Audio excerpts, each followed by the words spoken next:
in STS randomizer run by kurushiidrive. So Kurushi, I'm ready to. Who are you running as tonight? That's what I want to know. Yeah, hey, what's up, everyone? I'm K-Drive. You can also call me kurushiidrive. And tonight I'm really excited to showcase Bloodstained Ritual of the Night randomizer. This game and games, Metroidvanias in general that release nowadays, it's very rare for them to have a built-in randomizer. And with a specific set of settings that the community calls same type shuffle or STS, the built-in randomizer in this game actually ends up being pretty solid.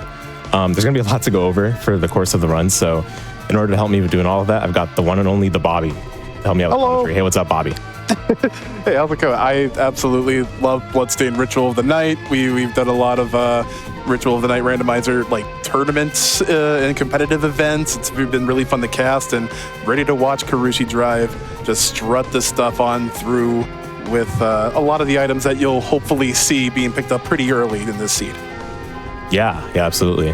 We're already ready and loaded into our seeds, so I'll just give a countdown from 5 for the time. So 5, 4, 3, 2, 1.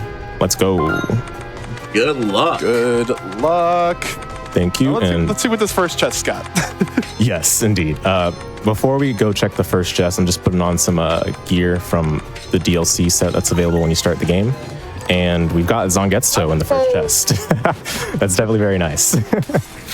All right, so go ahead. Yeah, go for it. Yeah, go for it. You got it. No, so in this particular like randomizer like setup, we want kind of like one of two major items to go mode. We just picked up one of those as the very first chest in the game called the Zangetsu. This is actually Zangetsu's weapon that you see or that you may have seen in like previous Back to Black events. But this is a very powerful weapon, not only for its base stats, but it can open up one of the final events or one of the final areas in the game for us. The other thing that we do need is a shard, a skill called the Dimension Shift, and this will actually enable us to traverse through the final areas accurately without any glitches in order to, beat the final boss and beat the game. There's also a couple of other like useful shards that we would love to have that would sport really cool movement because the way that we're going about the movement right now is kurushiidrive is doing a whole bunch of back step canceling. All right, that was not the dimension shift. That's fine. But kind of like in modern Metroidvanias, you have to input a chain of specific movements. So kurushiidrive is backdashing, canceling the recovery frames of that backdash with a crouch, and rinse, lathering, and repeating that way. Like it's really awesome and fast if it's fluid, but it also is a little bit of a strain on the hands depending on what controller that you're using. Carpenter Key also opens up another of these secret bosses that we have, and hopefully they might get something. I don't know if they actually do. The Carpenter Key, I believe, yes, the Carpenter has a purple shard, so in the worst case scenario, we'd have to fight him because he's like a kind of elite enemy sort of encounter. But we're hoping that it doesn't come to that. And while we make our way towards the first boss, we're still in just the early section of the run, which, we're just gathering some equipment and stuff. Mocha Jones, if you got anything for us, let us know. Yes, I do. And I just want to remind everyone that we do have a bid war for what is your favorite block. Again, we are in this Underworld RNG block, and we do have donations who are saying, hey, I have a favorite block. So I have a $25 donation from Sprinkle Theory that says one of my favorite blocks on the schedule has been Silly Block. It was such a fun block, and I love Cass's cosplay. Speaking of Cass, we have a $10 donation from Cassasor that says, I ran a Silly Block, and I got to represent the Silly Block in the bid war. Thank you all for the love and support so far this event. Let's keep it going, and let's keep it going. Again, we are over $18,000 raised for Race 4. Let's get to that 20,000 mark tonight. Let's get to it before the end of this run. By doing that, we do unlock more Hades 2. So let's get there. Yeah, you know what? I don't want anyone to let up on that bid war yet, because I want my personal vote to be this block.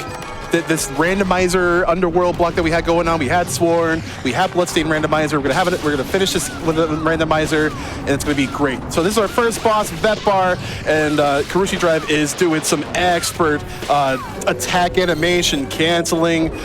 Just jumping up and down, spamming that attack button. It's actually a lot harder to time and to keep up with the DPS than lead on, because that was such a quick way to fell that foe. What's the purple here? Okay, all right. Chisel Barrage. Well, Chisel Barrage is pretty good, honestly, but it's not Dimension Shift, so we're still looking for that go mode piece. But yeah, for the beginning, we're going to be checking these NPCs basically. Not just for the side quests, which give rewards, but also just to see what they've got in the crafting shop. So, okay, some interesting things to take note of here. So basically the shops in Randomizer are all shuffled, and there's different pools that are like within which the possible items can be shuffled in. So what we saw there was pretty decent, but we can't craft anything in there yet, so there's no really use in spending too much time in it. And in this shop, which is the money shop, we're just going to sell some of the shards we don't care about. There's a lot of shards in this game, and each of them correspond to each individual enemy. So that totals up to quite a bit of them. We see Waystone in the shop, which is good fast travel. I'm going to purchase some seeds, which will help us for healing potentially later on if we find the crafting materials for that. And otherwise, there's not much else that we need to be concerned with yet. So yeah. The Waystones are kind of like, if you like Symphony of the Night, they're kind of like our library cards. So whenever we use them, even in like boss battles, like where you shouldn't be able to leave a room, you'll be able to use the Waystone and go back into the hub world, which is really good because there's a teleporter kind of like right near the entrance that will also open, that will also act as our fast travel as well. Because we're going to be opening up all those, we'll call them green rooms, we'll call them teleport rooms throughout the stage, through, you know, this entire biome, and we'll be able to traverse incredibly quickly through that. Yeah, something unique about Bloodstained's randomizer is that it's not just about, like, of course, in a speed context, right? It's not just about, you know, trying to blaze through the game as quickly as possible. You got to make sure to strengthen up your character sufficiently so that you can deal with the final bosses, because the final boss in this game are tough. Dominique and Vale are the pair of final bosses in this game, and in the regular game, I would say the game sufficiently prepares you for them, so you don't have to worry too much about them by the time you get there.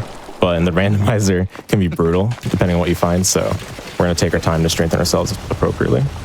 Yeah, like, even in our best case scenario of, like, finding the Zangetsu, finding Dimension Shift, you are still left with very little options to take on the end game foes, which are incredibly spongy in HP, and they hit for a crap ton of damage. So, like, we can kind of, like, offset and mitigate that damage by purchasing, like, healing items, but sometimes we just don't have the money. We just don't have, you know, like the resources to keep up with that. So, Drive's really got to focus and keep on the toes. If that early final gauntlet would ever come into play. Going out of the way a little bit here to collect these HP and NP max ups, and it's really cool in Bloodstained Ritual of the Night where you kind of don't have any of this game lag whenever you do pick up those weapons. Even when you level up, there's an option to turn off those game freezes mid-gameplay, and it's incredibly useful for speedruns and, you know, repeated playthroughs of this game, like with a randomizer. Yeah, that little attic check, or little section where you can get the stat max ups, it cracked me up the first time I found out about it. I was like, no way that existed. So we got a yellow shard there, Augment Mind. Mind is not a great stat in this game. It gives you magic resistance, which sounds useful, but doesn't end up being what we want usually in the yellow shard slot, which is the passive shards in this game. Gale Crawler, okay. That's actually an interesting one to talk about, Bobby, if you would like. I'm actually familiar with Gale Crawler. Oh, yeah. I found out about this recently myself, but apparently you can use Gale Crawler to go through what are known as the Iron Maidens, which is like a hazard that the devs put in the game to, like, basically. Yeah, it's really cool. You can basically use the Gale Crawler, and the Iron Maiden closes and allows you to push it and go through the obstacle that you otherwise wouldn't be able to go through. Because normally the devs put the Iron Maidens there to, like, kind of, you know, make the game a little bit more linear so that you can be guided along the path more easily. But With the Gale Crawler, we have like a nice fancy option of getting through them without having to worry about that. So would that be considered like out of logic? Like the game wouldn't force you to use that shard to bypass the item maidens for like a special progression item, would it? Yeah, that's a great question. You know, to be honest, I don't even know if the built-in randomizer for this game has logic, but I get what you mean, and it's probably not the expectation. I would say the main way to get rid of these Iron Maidens, or in general, the obstacles that are grabbable using a shard, would be with the Craftwork. Yeah, Craftwork shard, that's right. So I think that's what the game expects you to do, but the Gale Crawler is like our speedrunner way of skipping past that without needing the Craftwork.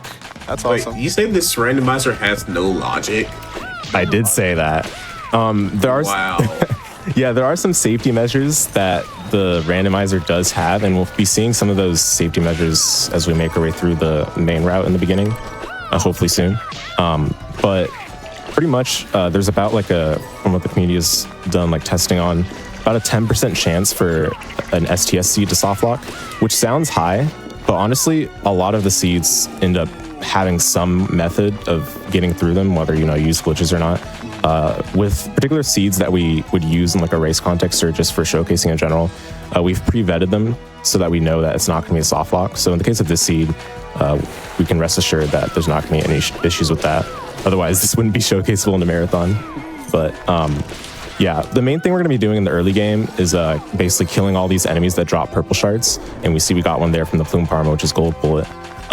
Again, Dimension Shift is a purple shard, and in the STS randomizer, the purple shards are shuffled amongst each other. And since Dimension Shift is a purple shard, it can be dropped from any enemy that would drop a purple shard in the vanilla game.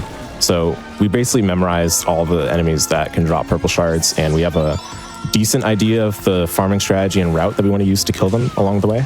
However, it sounds intimidating to have to memorize all the enemies in this way, right? But because, again, the route is pretty well planned and thought out by the community, it ends up not being too bad to learn, I would say. Mm-hmm.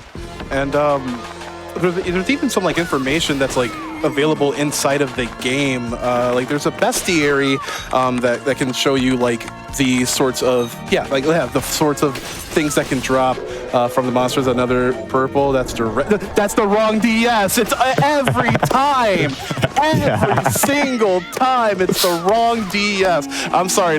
I'm getting flashbacks from the randomizer tournaments from back then. What's this one? Tia okay. This Rosiah. That's pretty good. That's pretty good. Yeah, definitely solid. I'll put it on. Oh, we also have some insect. Oh, go for it. Just want to jump in real quick, saying remember the bid war for your favorite block. Just get art that's going to be put in the Yeti digital art bundle. And I don't know why is Fania sitting at 0 during Bloodstained? Why is Fania sitting at 0? Chat, we have to fix this. Fania needs to be up right now. Fania should be in first place with us playing Bloodstained right now. So, gdq.gg/donate. Yep, so that was our first boss, Zangetsu, or second boss, I guess, but feels like the first boss because the ship boss is kind of just there. But yeah, he went down pretty quickly. Yeah, hopefully that'll be the only time we get to see him. Yeah, hopefully. Oh my goodness. So we're just going to speak to this guy quickly. We give him a Waystone, and we get some XP and money, which XP in this game actually tends to matter because the levels help with allowing us to beat the in-game bosses much more easily, because the stats make a big difference. And also, the money is, of course, useful for the shop, so very desirable. Money is useful everywhere. Money is useful to bolster the effects of Race Forward. I'm gonna quickly interject and plug in right here because we are literally under 900 away from 19K. Again, if we want to hit that 20K by the end of the day, get your donations in right now. Again, my donation, my vote for favorite block of this day is this block, the Underworld Rando block. Love randomizers, love these sorts of games. Go on over and donate and let me know what your favorite block has been or what your favorite Retroidvania is.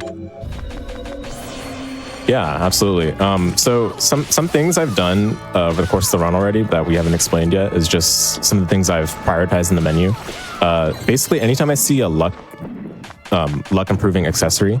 I put it on because in STS randomizer, you're typically going to be farming a lot, especially from enemies that drop purple shards. So we actually want, before I continue what I was saying there, that's our first white shard, which is a like progression ability basically. This is a passive one that allows us to swim in the water. So we've opened up the forbidden underground waterway. However, going down there is pretty slow, and there's not much that we can actually gather from there directly. There's four purple shards that we can gather from there, and one white shard that is super out of the way. We have to fight a boss in order to get it. So we prefer not to do that if possible. And over here is this first safety check, and actually it does have invert. So Bobby, if you're willing to talk about the safety checks here.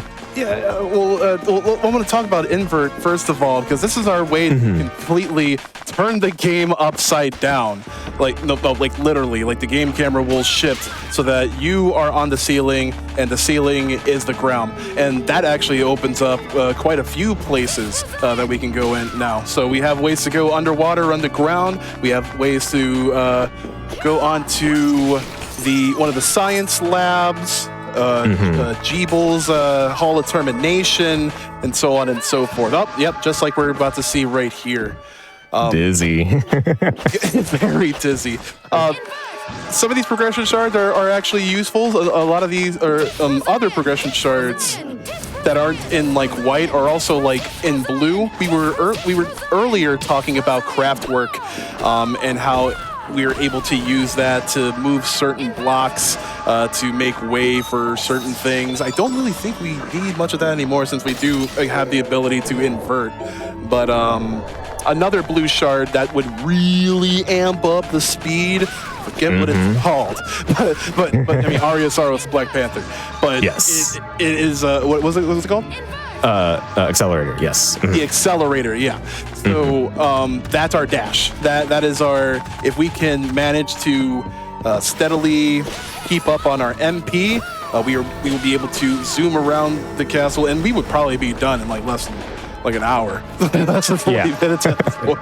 So I just want to say, with how you're moving, we do have love for this movie. We have a $10 donation from Virtua Punk that says, could you get an adorable mini backwards jump block? Because that's been one of my favorite parts of this run so far. So there's love for the movement of this game for you. Yeah, the movement in this game is very satisfying, and I know that's something that people kind of voice their opinion on in Soten, which is one of this game's largest inspirations, of course. The one and the same man involved, Mr. Koji Igarashi. He's the GOAT. The movement in this game is actually much easier than Soten, I would say. The backdash canceling is performed by just pressing backdash and then canceling that into crouch over and over. So it's a lot simpler than it would be in one of the Sotens or anything like that. We're actually going to go and fight Craftwork right now just to see if we get the 1 in 9 chance at the Accelerator Blue Shard. Yeah. But there's also an accessory check behind them. And one of the best accessories you can find just completely breaks the game wide open. It's Jeeble's glasses. Bobby, if you'd like to talk about Jeeble's glasses. No, I mean, like, we're talking about ways that we can break the game wide open. Jeeble's glasses is an accessory that you can equip that completely eliminates your need to use MP. So it's basically like EX Super Turbo Hyper Fighting Edition mode. So the Jeeble's glasses would be incredibly nice that was the Aegis plate, would be incredibly nice to, again, have, because we could just spam everything. Our DPS would shoot right up, our speed would go right up, but we have a traverses range. Yeah, I just want to say, also shooting up is our donation total towards that 20,000 mark. We're currently $1,762 away from that 2,000 mark. Let's keep it going. Yeah, excellent. You guys are doing great work. Keep it up. We really appreciate all the support everyone's been giving. So the next step we're going to do, since Craftwork didn't give Accelerator, in fact, he gave what a lot of runners would consider the worst blue shard, which is healing. Healing sounds good, but it's too much mana and doesn't recover your health that quickly, unfortunately. But what I'm going to do quickly before going to the potential next area that we want, this is just like a routing choice right now, basically, is I'm grabbing the warp here, just in case we want to come back here to create like a split in our route. So that's the warp room. And I'm also going to try to kill this ore dog before we leave. Let's see, that's a purple shard dropping enemy as well. So, but there's a better spot to farm it in later, at least an easier spot to farm it in. So we'll come back for that later and see if it has anything we want. But while we're going to the next area, there's something worth mentioning, and I've been doing it already with Tis Resign. It's that with certain shards, mainly the laser shards, you don't actually need to hold down the button for the directional shard to get the damage to apply. You only need to press it just briefly, and then you can wait for the cooldown without having to spend the mana, which you would spend by holding down the button, and then you can just press it again. And that's a super mana efficient way of dealing the damage of the shard. It's really powerful, and what makes Tis Resign a solid option. But there's a top tier option over Tis Resign that we would hope to see, which is Void Ray. That one's one of the best shards in the game for beating the in-game bosses. But incredibly instant, just super active the whole way through, and a lot of damage. Yeah, exactly. So just want to say, speaking of best, Vania's up there now. They have $55 for Vania. Helping us get there with that is we have a $50 donation from Miriam herself. What's Miriam Miriam's currently fighting a demon. How is Miriam donating? I don't get that. We also have a $50 donation from Mechalink with no comment, but it's going to help racial injustice. It's going to help fight systemic racism and help create a better future for all of us. So let's keep this going. Yeah. So we're now in the area known as Hall of Termination. We have to do an important task that's necessary in any run of this game, which is to save Jeeble. And we have Zangetsuto, which we need to be able to do so. This is an accessory check, the Breakable Wall Room. We're going to save Jeeble. And in order to do so, we have to basically fight him as a boss, but we have to make sure not to kill him. We bring him down far enough in his health before the moon will turn red, and then we'll strike the moon with the Zangetsuto sword, and that will allow us to remove the illusion that he's being controlled by. And it's a very non-subtle reference to saving Richter and Soten, if any of you are familiar with that. Yeah. But before we do that, before we do that, we're just going up here for what would normally be a key item check. We don't technically need to do this because you already have Zangetsuto, but we're just exhausting the checks so that we can potentially find more goodies, such as silver bromide, which will open up another area. Yeah, Bobby, what you got? 8-bit has a purple shard in it, doesn't it? It does, that's right, yeah. That's a nightmare to farm. So again, last resort type of thing. We're hoping not to have to go there, but that is another enemy that you have to keep in mind. I just want to say while we're checking things, I just want to say that we're less than $1,500 away from 2,000 raised for Race 4. Let's keep it up, chat. Everybody, GG.GG/donate right now. I am not asking you, I am telling you. This is an imperative. In order to unlock more of the marathon, we need your help. We need a collective effort to happen. We need Miriam to put the wailing on Jeeble right now, just a little bit enough to get him to come back to his senses. And again, that expert attack animation canceling for the quick DPS.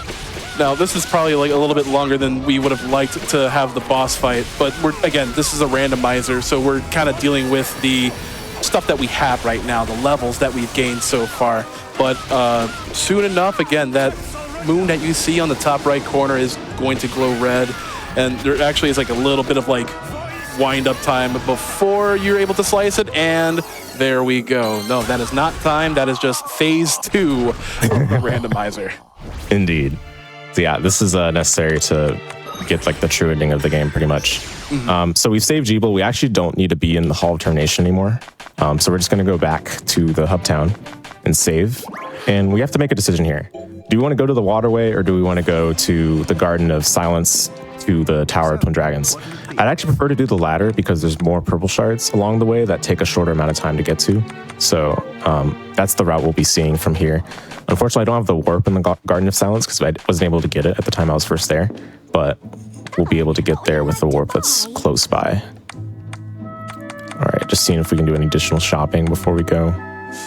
Where's that garden warp? That's all the way on the east end of the biome, right? Yeah, it's across the gap, which you would normally need some... You normally need either craft work or some form of flight to get across, which at the time we were there, we didn't have. So, yeah. But now we have Invert, which it's interesting to note that Invert actually as far as I know, invert actually opens up pretty much all of the game except for like the very last stretch of rooms at the end of the game, which dimension shift is needed. An interesting thing about invert is actually that by itself, and because I mentioned it unlocks every area of the game, that includes the Forbidden Underground Waterway, which of course normally you need swim for that. But invert has like a special mechanic where when you use it underwater, you can still perform jumps underwater, and it'll take you like it's super strange to describe, but it'll take you like above, towards like the top of the screen, which in this case is the bottom of the water when you're inverted. So it's like a pseudo swim. Yeah, it's super cool. So it's one of the most desirable progression abilities to find in Rando. Folks, just under $200 away from 19K, and Mocha Jones, I knew you were going to butt in there, so I'm going to let you take it. What do we have in store for folks for the rest of the day? Yes. Well, I was going to say we're $200 away from 19K. We're also, that means that we are just over $1,100 away from 20K. Helping us get there. Yeah. Helping us get there, we have a $50 donation from Court saying, talking about our next run. What an amazing weekend for an amazing cause. Let's get that Hades 2 milestone. You need to see this, and I can't agree with Court more. You do need to see this Hades 2 run. And again, we want to see, as Bobbeigh has said, Bobbeigh's imperative that we get to that $20,000. Let's do. We also have a $50 donation from Sarah that says, and this is talking about the Bippy incentive that we have for tomorrow for Cuphead. Says we're so excited for the Cuphead race tomorrow. It's such a fun run, and a huge part of that is the Bippy glitch. We have to get that showcase. Greetings from Canada, less than 3. And then along with that, we have a $250 anonymous donation that's going towards that Bippy incentive and also going to race forward. So let's get that going. We also have a $25 donation from Tony Ortiz 15 that says, well, Bobbeigh told me to do so. So hey, chat, listen to Bobbeigh, donate. We are just under $200 from that 19,000. We are just we're just under 1,100. We're almost 1,100 away from 20,000. Let's get there, chat. Yeah, let's get it, y'all. Yep. So yeah, we're now in the Garden of Silence, the eastern side of it. There's going to be a farm, or 2 farms actually, that I'm going to be doing over here. One of them is pretty much right here, which is the Ore Dog, which I deferred until now. And this is actually a good time to talk about just like the idea of deferring a farm. Typically you can decide to wait on doing a farm until there's like a better farm spot that you're nearby. Oh, that was pretty quick. Flame cannon. Okay. Yeah, that was really quick, but go. Yeah. Typically you can like decide to wait to do a farm until another quick one. Turn to slicer. These enemies just don't want me to explain the farming theory. Typically you can wait to decide to do a farm until there's a better spot to do it in. However, in like a racing context, that might put you behind someone that decides to do the farm as soon as they encounter the enemy.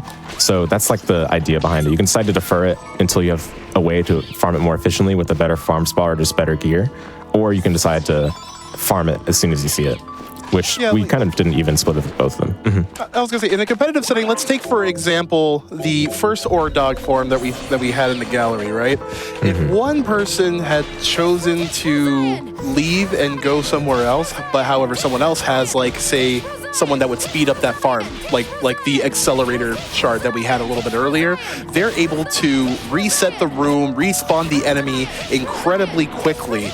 So that would be, a little bit less of a time sink for that shard. And if that purple shard was dimension shift, then it would be halfway to go mode. So for a competitive setting, like making split-second decisions like that really, really counts. And so it counts so much that a certain player makes us coin the phrase, "You can't keep getting away with this." So yeah, this was another enemy we had to farm, which we actually could not farm until reaching the Forbidden Underground waterway for the first time. I actually walked out of the room on accident before the shard came to me. And that's actually an important thing to keep in mind, is that you should wait for the enemy to like fill its death animation for the shard to reach you before you leave the room, because otherwise you won't get the shard. Now, thankfully, there's a safety measure you can take, which is to open the archives menu and check the enemy listing, and you can still see the shard that came out of it as long as the shard was produced. So even though I didn't get the shard, I was able to see that it's a shard I don't care about and just still carry on. kurushiidrive, I'm wondering why you invited me onto a commentary when you know, like, literally this game front to back. Well, I got to have another person to help support with the explanations, for sure. Absolutely. No, it's an honor, and thank you very much for having me on here. Yeah. Bloodstained is just like super incredible, and I love the fact that GDQ loves Bloodstained, but we have been able to showcase many of the different modes of Bloodstained. We were seeing the randomizer now. We've seen vanilla any percent runs, glitch runs. We've seen Zangetsu runs here on the stage before. Like, this is such a great refresher, a grand take on the modern Metroidvania formula, especially if you love like Aria of Sorrow, Symphony of the Night. Like, just that vibe will get you instantly with this game, especially if we have to explore much more of these towers.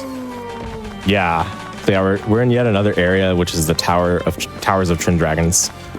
There's a boss here that we cannot fight right now, but it's in this room, and it actually drops a purple shard, so there's a good reason to come here, and especially because that golden chest we see right there, which, there we go, there it is, that's a key item check right there, and it can contain silver bromide, which opens up yet another possible area we can go to farm some purple shards for dimension shift, which is really the only thing we're looking for right now. Thankfully, we have inverts, so we don't need to go through the room that was underneath in order to get up here. And we're going to quickly make a detour to the library. In this game, it's called Livre Ex Machina. I have no idea if I'm pronouncing it right. But yeah. But basically, there's a boss there that drops a white shard, which, you don't technically need to fight it if you already have something like invert. But I just want some extra movement options because it'll help for the final bosses. Fighting Dominique with limited movement options is very tricky. So I would like to have something like double jump or high jump just in case. Go ahead, speaking of movement, I just want to say that we are $45 away from 1,500 race on Twitch. So thank you, Twitch chat, for taking action towards racial equity. Absolutely, keep it going, please. GDQ.gg/donate. We do not have much time left in day 2. That's right. So yeah. Also, okay, what's your PB in this? 3152, which I feel like it's worth mentioning. The faster times you can get in STS Rando are definitely kind of depending on where you find Zangetsuto or Dimension Shift. The fastest seeds, I think, typically have Dimension Shift at the very first Cannon Moor enemy, which is the guaranteed drop purple shard enemy, as well as Zangetsuto in the very first chest that you open on the ship. So that would be an example of like a fast seed. But you probably also need to find something like Jeeple's Glass. There's some sort of shard that lets you like get through the final bosses without too much trouble. Because having just the go mode items alone is not really enough to finish the seed quickly. Yeah, there's a lot of preparation that you need to do in order to brave the perils of the final biomes of this game. Again, bosses are incredibly high with HP and defense threshold.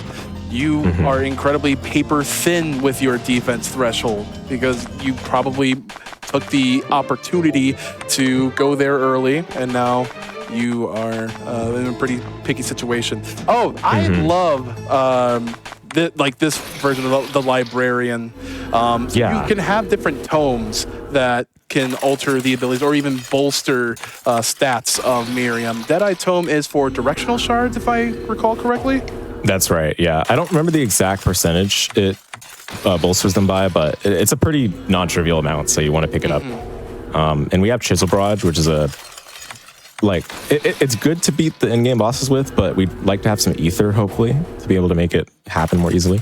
But with some extra damage on that, it'll definitely help. Right now, what I'm doing is I'm shuffling, or kind of going through these warp rooms, because for whatever reason, if you cycle through the warp rooms, and after speaking with OD, which is the NPC I got the book from, you can pick up his maximum allowed books, which normally you'd only be able to pick up only one. It's borrowing in quotation marks, but we're actually just gonna have it forever.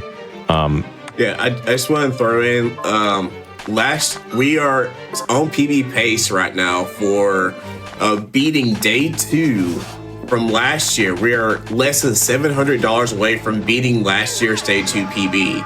So if you want to help us beat that, gdq.gg/donate or use the Twitch charity tool. Remember, if you do use that, please, if you want to put that towards either the Bobbeigh showcase or towards any of the other incentives and bid wars that we have, you have to use that extension to put that donation towards that incentive.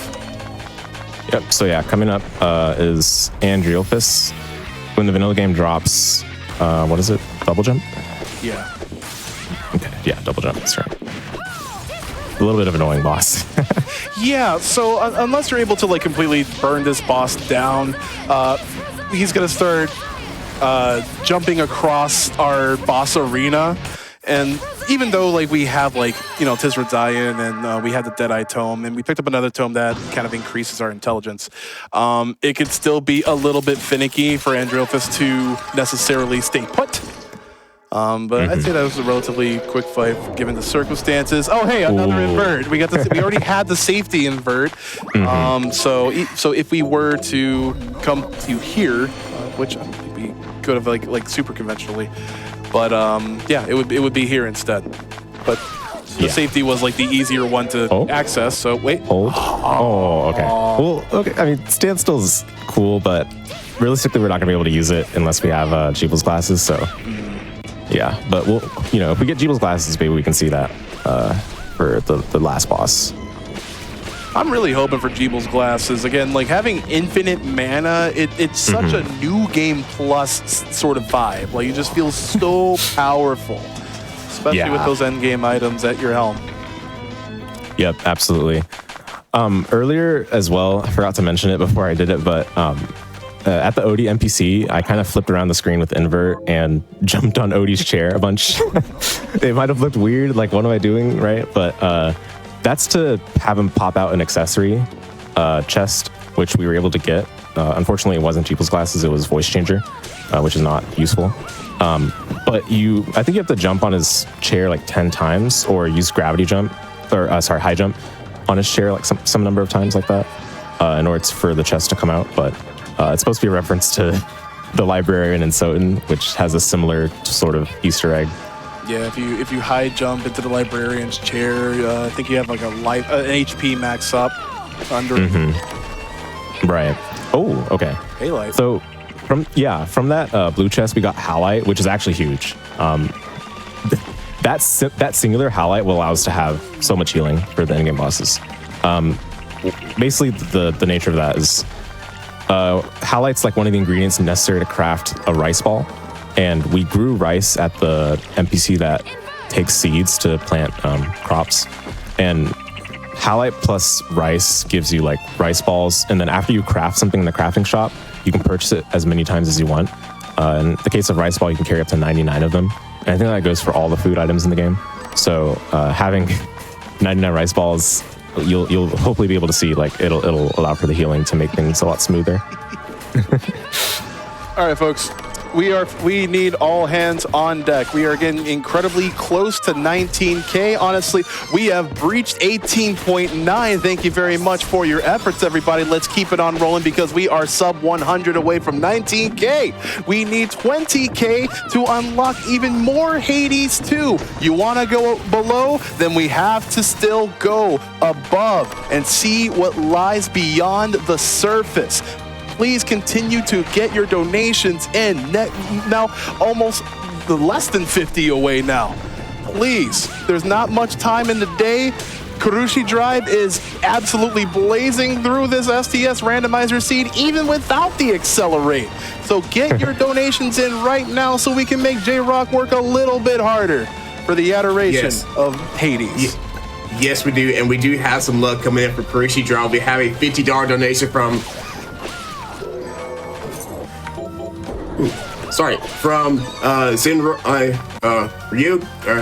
Zenryoku that says, "Let's go K-Drop. Looks like all that backdashing for fighting games paid off." And we also have a $10 donation from Fletches of Furry that says, "Tes Okets." Did I say that right? Close enough. And we're less than $1 away from 19,000. All right, we got that $18.99. Where's that tax? Come on, y'all. Where that tax at? Taxman gets paid. There we go. 19K and some change. Keep it rolling, everybody. Again, gdq.gg/donate. Don't have enough time. Don't have much time, but you can make time. You can make time. Yes, and helping us with that is $25 from Sprinkle Theory that says $25 to this amazing Vania block. This kurushiidrive and Bobbeigh combo has been amazing. So let's keep this going. We are almost to that $20,000 mark raise for Race 4. Let's go. Kurushi, what fighting games do you play? Oh, right now I don't actively play any fighting games, just a little bit of KO15.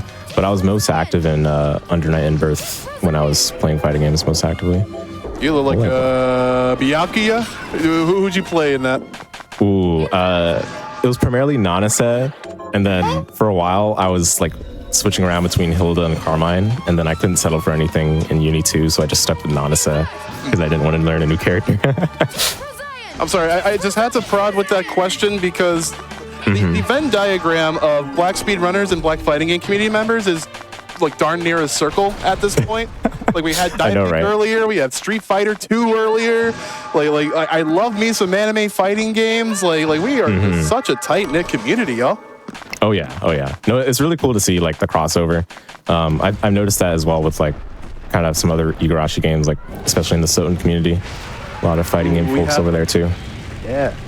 Have a good boss coming up next. This is Valak, the twin-headed dragon, and it doesn't really matter actually how fast that we, like how much APM, how much DPS that we can actually dish out. This is pretty much an auto-scroller fight that will play out in 3 phases, but I think you're going to want to damage them down. I think it's like 4,000 each or something like that. But I can't remember exactly. Yeah, I think it's like 4,000 each. If you deplete it to that much, then the next set of attacks will happen. I just want to say that we are continuing to get donations to support Race 4. We are again under $1,000 to that $20,000 mark. Helping us get there, we have a $50 donation from Backdash Daddy that says Black Joy, heck yeah. I'm sorry. We also have a $50 donation from Dragon Rose Coffee that says, let's beat last year's PB. Time to make J-Rock work a little harder. And I agree, we have to get to that $20,000 mark, and we are under 900 now to go. Let's keep going, chat. Sorry, I was dying over Backdash Daddy. Like what a awesome name. All right, don't have the dimension shift. I mean, unfortunately or fortunately, however you want to look at it, we're gonna have to play a little bit more Bloodstained Ritual tonight for you folks. Yep, that's right. Quick item check right here. Yeah. Tunic. Okay. That's not terrible. Yeah. So that's one of the items for the Fetch Quest NPC. So we're just going to go over to her to give that. So let's get our seed. And then we're going to give the tunic to her. Okay, the reward is kind of whatever, so doesn't matter too much. But it's important to still progress it because we get to check the successory reward, which could be Jeebel's glasses. In this case, it's sunglasses. It's not quite what we're looking for. She has 5 sunglasses, yeah. One for your friend and one for your other friend. All right. We're also going to check the craft shop here because we got some craft mats from the key item check that was behind the boss. All right, nothing too interesting here. There is poison kukri, which I might get. I think we already have summon insect though, so that'll fulfill the poison by itself. Okay, so we'll just skip for now. Let me save. So we have a couple of options from here. We weren't able to find dimension shift in a lot of the spots that we typically go to along the map. So unfortunately, we're kind of forced to go to Forbidden Underground Waterway. We'll be going underneath the initial portion of the drawbridge to get there.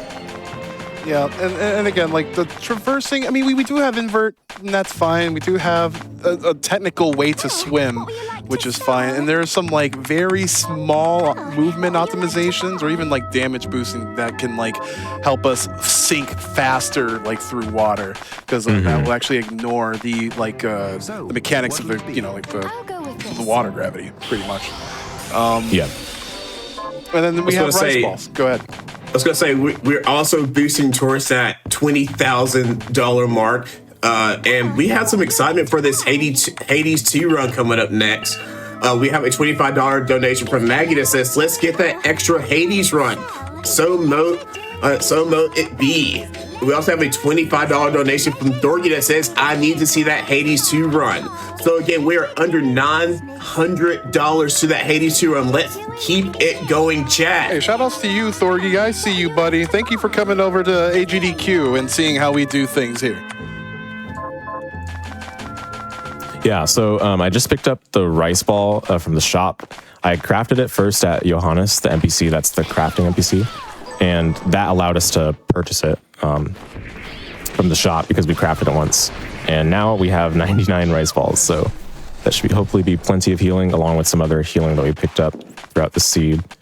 And from here, we're just going to go to the Forbidden Underground Waterway, where there's a lot of nasty creatures, some rodents, some bats, some shovel armors even. Yeah! Oh, I love all the cameos and callbacks to different indie games in this game itself. Yeah, like Shovel Knight's absolutely fantastic. Mocha, do you have any donations or messages to spit out? Well, I do have a 2-for-1 deal for you right now. Let's go. Okay, so the BP Skip Showcase is currently around $945 to be met. As you see, we are already less than $900 to the 20,000 mark. If we hit that Beppy Skip Showcase, we will be over $20,000. Chat, can we get there? I think we can get there before the end of this run, chat. Let's do this. You guys can do it. Let's go. Let's go. All right, so this is the Forbidden Underground Waterway, but like the other side of it, the west side. It's a huge area, and surprisingly, the warping points are pretty far apart from each other, and they're not quite that accessible without specific abilities, which among them are Reflector Ray and Deep Sinker, I think, is needed for one of the sides to get the warp. But there's an accessory check below us as well as to the right side of us in the room, so another 2 shots at Jeeple's glasses. Let's see. I'm open. Oh, Rose Ring, yeah. All right, so there's another one here, and then we've got a purple shard enemy before we make it to the hidden desert. Honestly, the desert is one of my favorite biomes. However, it's very... Oh, there it goes! Oh, there it is. There it is. It's not go mode, but oh my lord, does it help? Yeah, absolutely. I'm relieved, honestly, because this was looking a little suspicious without some extra, an extra push a little bit. So I'm glad. Folks, let's get some celebrations in the chat for Infinite MP. Let's get some celebrations for kurushiidrive. Let's continue to get hype. All cylinders, everything must go. Yep, that's right. Yes, and we go for it. Yeah, and we are around $850 until we hit that $20,000 mark. And J Rock going to the surface percent as well. Let's keep it going, chat. Let's get that by the end of this run. Can we do that? Let's do this. All right, so I think it's the next room over that has the place where we can farm the next enemy that gives us purple shard, which is the D-Sama, I think it's called. In the vanilla game, this would give you Aqua Stream, which is what's the initial requirement to swim through the Forbidden Underground Waterway. and that's how you make into the hidden desert normally. It has a pretty high drop rate, I think. So, okay, there it is. Oh, nice. Okay. Everybody, we are in go mode. We have infinite MP. We have the Zangetsu. We have ways to traverse through the obstacles of the final areas. Kurushiidrive, the end is in sight. And that means you definitely don't have much time to donate to get us to 20K. So everybody, get on that. Tell your friends, get on that. Post on social media, get on that. Call your mom up, be like, Ma, get on that, please. gdq.gg/donate. Not enough time in the world because Kurushiidrive is a go. Yes, and since we're in go mode, let me just say that we are 800 from being in go mode to that 20,000 mark. So chat, let's go to race forward. Let's get that going. Yeah, as I've been saying all weekend, let's race toward higher milestones for Race Forward. Yep, absolutely. So yeah, I'm going quickly back to OD to pick up one more book. I think he gave me only 2 potential books to grab the first time, which is supposed to be 3. So let's see if he changes his mind on that. There we go. Okay. Okay, we would have wanted luck before now, but by now, strength is probably the next best option.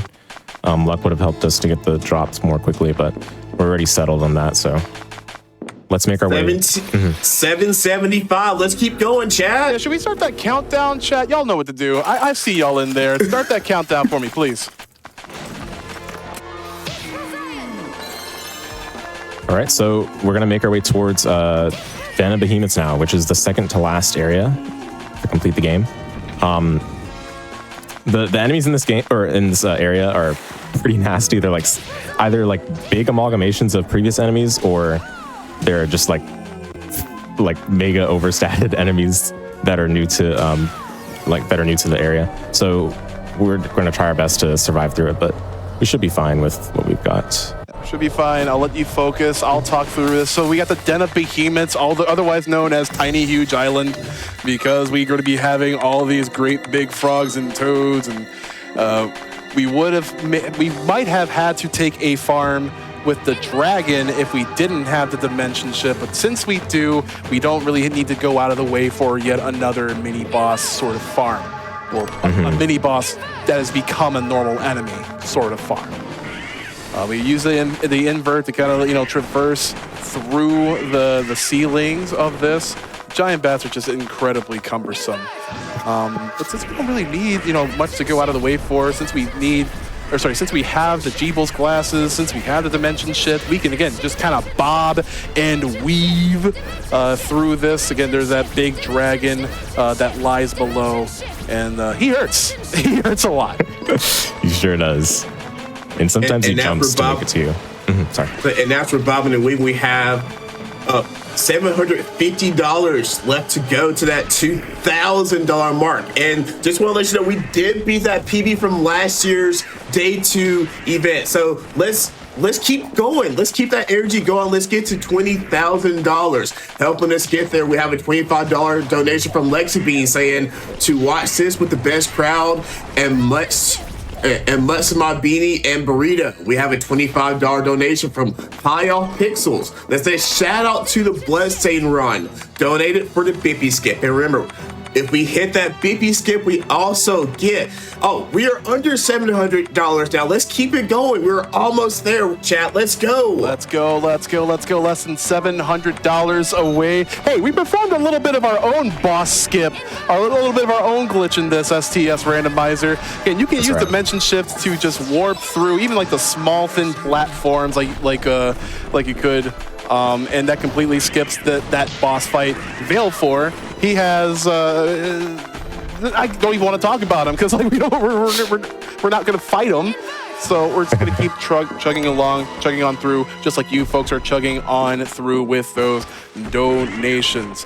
Again, this might be a bit of a familiar place. Again, this is kind of like Tiny Huge Island. The garden that we kind of warped from. This is kind of like the hell version of that. It's a very warped Scape. Like a little bit familiar, but a lot scary. We didn't even get to go to the desert, man. Like, that's one of my favorite biomes in the game. Get that old dude just kind of spell slinging. I love that guy. But I mean, hey, we're here now. We're in the frozen tomb. In earlier versions of this game, if you didn't have a powerful enough PC to play this, then Unreal Engine 4 would crash. Thankfully, they fixed that for the PC versions and the Switch versions of the game, so that we can complete, runs of this and many more categories of Bloodstained Ritual of the Night. It is a really, really nice biome as well, but again, very... Two Traverses rings, or did I misunderstand that? Yeah, that looked like Traverses ring again. Okay, yeah. I All right. was going to say, speaking of completing things, let's get... We're under $700 left, helping us get there. It's an anonymous $50 donation said, looking forward to that Hades 2 bonus run added to all the great runs so far. Again, we're less than $700 to get there. Let's complete that by the end of this run. And you know what? We have less than 5 minutes to do so before the end of Bloodstained Ritual of the Night. I don't think you guys can fathom how close we are to sealing the deal on the done of this randomizer. We are doing one last bit of preparation, and we are going. We have one final boss left in 2 phases. You do not want to belay the order of that donation. Less than 700 more to go. Chad, I know you're still out there. I know we're still lively. I know that we can vibe and show up for Race Forward like I know we can. Not much time left. Let's do it now. Yes. gdq.gg/donate or use the Twitch charity tool. Let's get those donations in. Let's get to that $20,000 mark. Yep, just doing the last pit stop just for sanity. I don't want to make sure I'm forgetting anything. Now we can go back to Glacial Tomb, and there's a last stretch of enemies, and we're pretty much going to be at the Dominique boss.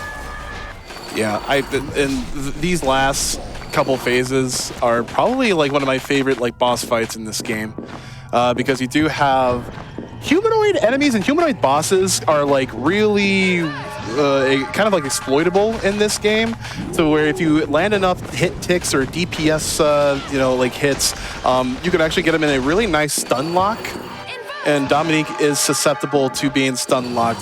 If you do not, if she does not behave, essentially, then she can teleport throughout the entire boss arena. She has an invincible, I call it the EX shoulder or the EX elbow, that can actually hit well behind you. It's got such an active hitbox to it.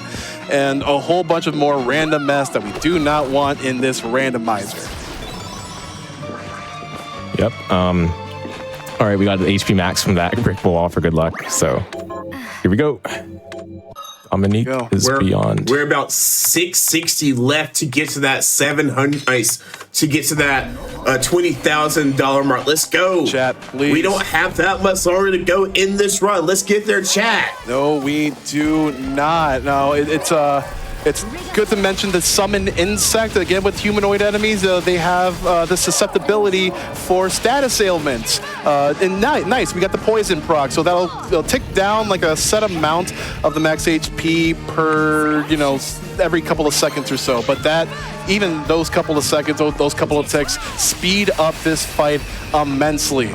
Again, once you do enough damage, hopefully she will flinch. Hopefully she can be staggered out of her next attack, so this can be a little bit easier for kurushiidrive to manage.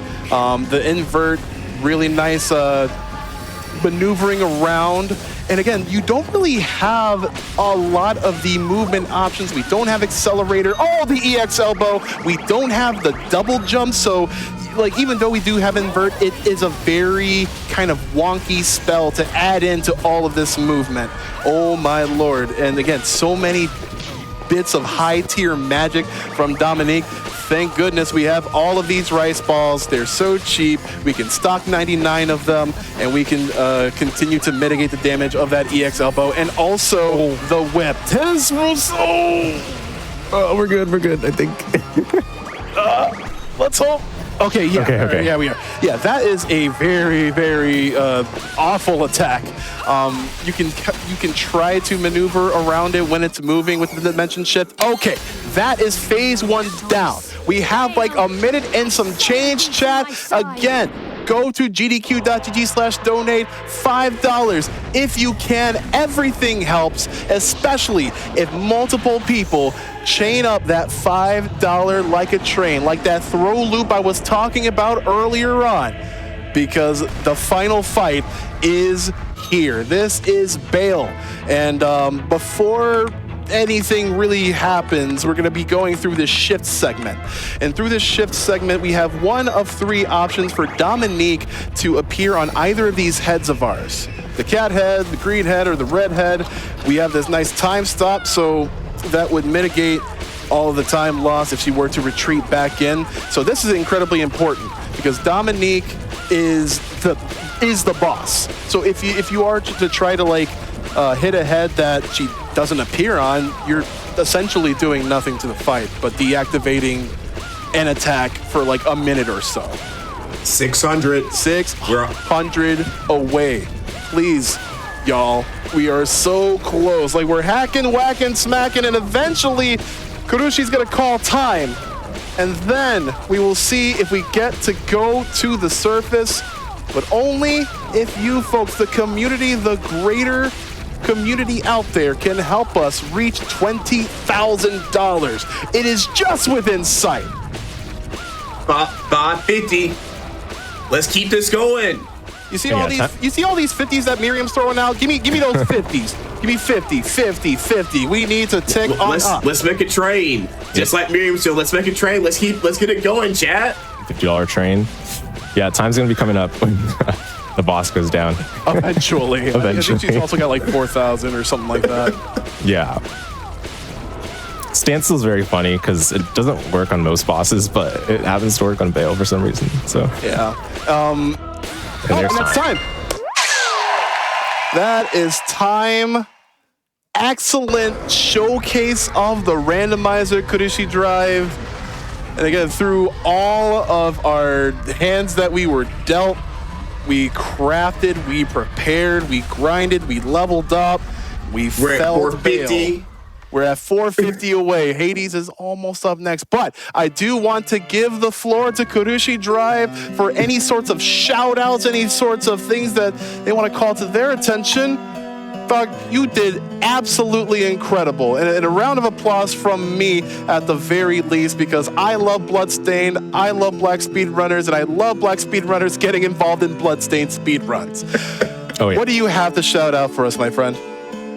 Yeah, first of all, thanks so much, Bobbeigh, for tagging along with me for the commentary. I really appreciate it. Of course. I want to give shout outs to, first of all, Tony Ortiz for making all the resources that I learned from. He made like a really long list of tutorial videos for getting into Bloodstained Randomizer, and you can actually check out his playlist if you want on YouTube. I think if you just search Bloodstained Ritual of the Night Randomizer tutorial, you should be able to find it. But big shouts out to him. Shouts out also to the folks that organized the 2023 Bloodstained Randomizer tournament. It was actually before I first played Bloodstained, but I had watched the tournament a little bit here and there as I was getting into some other games. And it was really cool to see all the runners showcase their strats in a faster setting. So shouts out to Jupiter Climb. I think it was Jupiter Climb and Fran that were involved in organizing of that. So really appreciate them. And of course, shouts out to everyone that's in the Bloodstained random community in general. Seeing everyone just like progress the game like to this degree and like show off the strats, show off the things you can do in this game, it's really cool. Shouts out to my folks in the Aftermath speedrunning community. That's the game I primarily run speedruns for, and they've been a big support for me throughout my speedrunning journey, which was only recently started. So I'm really glad to have them behind my back. And then finally, shouts out to my friends that are in the Drivers Colony crew. You know who you are, so big shouts out to you. If anyone's interested in checking out the things I do, whether it's speedruns or other stuff, I do everything on YouTube, which is live streams and sometimes podcasts and things of that nature. You can check me out at youtube.com/kurushiidrive. Right now I'm in a big Aria of Sorrow grind, which I'm going to be doing a run for on Sunday, actually. So if you're interested in Castlevania Aria of Sorrow, which is an adjacent game to this one, of course, be sure to tune in on Sunday for that run. We've got very knowledgeable set of commentators for that run as well. But yeah, I think that's all I've got. Bobby, do you have anything yourself? I mean, I got a lot. I got a lot, but I don't want to take up too much of your time, so I will say this. The Bloodstained community is absolutely awesome. Whether you are wanting to run Ritual of the Night or any of the Curse of the Moon games, or even the next kind of major entry into the Bloodstained series that's coming up, that's in recent development. Folks, I mean, like, you know, we're going to have your back if you do decide to want to speedrun any of these games. The Bloodstained community is absolutely open, so welcoming, so friendly, and again, like, from people with, you know, through all walks of life. And they've developed the tech, they've grinded to those top times, and these World Warriors, I mean, like, I am super proud of them. Like little indie games, you know? Like, so many things that can be born of little indie games like that. Guys, we are less than $300 away from 20K, and J-Rock the God is raring up something fierce for something no-handed, y'all. We're at, okay, sorry, because y'all keep fighting the good fight. Less than $200 now. Say it with me, chat. Less than $200. Who is going to be the one to send us over that grand milestone? All right, kurushiidrive, thank you very much for, oh my God, $20K, y'all. $20,000. Let's go. Let's go, chat. $20K during Bloodstained? Are you kidding me? Y'all are awesome. Are you kidding me? That is such a banger. I love it. Yes. Way to go, chat. $20,000 raised for a race board. Thank you so much for all the donations that come in. Helping us get there is a $291 from Rafa saying 20K. Let's go. All right. We are going to continue on the hype as we get ready for J-Rock the God. Again, we're going to be sending it back up to Mocha Jones to give you the what's what. That's been kurushiidrive. I have been Bobby. Y'all have been absolutely incredible. Keep it rocking. We'll see you in a short bit.